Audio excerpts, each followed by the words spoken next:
It's Elizabeth Rose. I just wanted to bring you some quick information on some developments that we've had so far this week.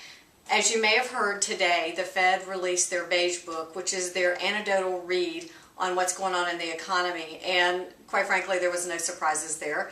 And the no surprises led to no reaction in either of the markets, both the stock market and the bond market.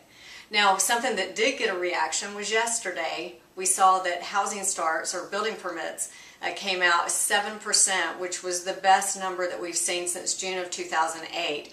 And this tells us that builders are starting to build again, which means they're also hiring. They're buying supplies, so this certainly adds a lot of additional support to an already recovering housing market. And it's just one more data point that tells us that this is, in fact, a recovery. We are trending in a positive direction. It's just not a temporary blip on the map, if you will. So it's good news for the housing market, and we're so happy and excited to see it as we approach the spring season. And just to give you a little bit of insight of what's going on with rates, practically nothing. It is pretty much unchanged.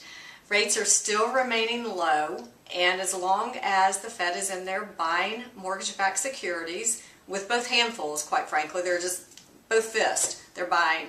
And as long as they're doing that, we will expect to continue to see that rates will hold pretty low. Now, they may creep up over time, and we certainly have volatility week in and week out, but as a trend, they are remaining low. Currently, the last couple of days, they've improved slightly, and this typically happens after we've had some really horrible news like we did on Monday with the tragic events that happened in Boston. So we did get some improvement after that. It was slight, though. It wasn't anything of any great magnitude. But rates are going to hold steady as the Fed continues to buy, and the Fed has been very outspoken on this lately. There's some dove presidents and some hawkish presidents, and the doves are certainly out en masse, and they're locking arms and banding together, and they are very convicted with the continuance of this QE Unlimited, which is taking place now. This is, the third round of our quantitative easing.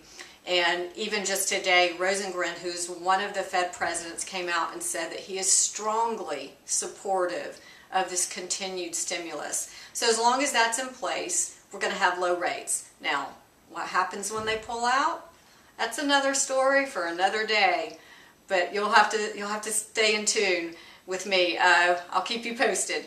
But for now, I wanted to let you know that great news. The housing recovery is in fact a recovery. The trend is our friend. We're loving it. We're on the way up.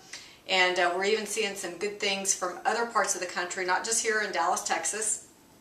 We're seeing great news out of California, Arizona, even Florida is starting to make a comeback. So this is really great for our country, great for our housing market, and great for each and every one of us in our individual neighborhoods. So I just wanted to bring this to you today, and if you have any questions, please don't hesitate to reach out. I'd love to hear from you. I love talking about this stuff and love what's going on. So give me a call, we'll talk about it, or post something here below this video, and give me your feedback. I'd love to hear from you.